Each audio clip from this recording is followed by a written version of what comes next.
Arratsaldeon guztioi. Iritsi da unea. Azkenean iritsi da denbora luzean hainbeste pertsonek itxaron dugun eguna.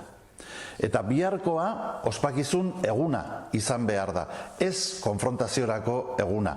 Bihar iruindar guztien eguna da, garai berri bat irekitzen duen eguna, irits daitezkeen provokazioez gain zorionerako eguna.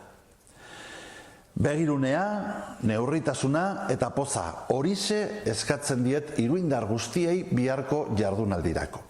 Ezberdin pentsatzen dutenekiko errespetua, batzuen haserrearen aurrean neurritasuna eta lortukoarekiko poza, baina batez ere etortzear dagoenarekiko poza.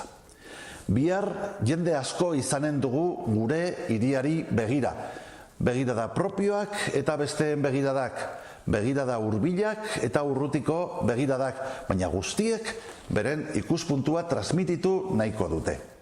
Gure aukera da iruindar guztiona hiriaren irudirik onena erarazteko eta horretaz pentsatzeko eskatzen dizuet eguerdi aldera alkatetzaren erreleboa iristen denean. Garai berri bat dator, ongi etorria eman diezaiogun merezi duen moduan, alaitasunez eta begirunez. Hau guztion garaia izan behar da. Mila esker, aunitz.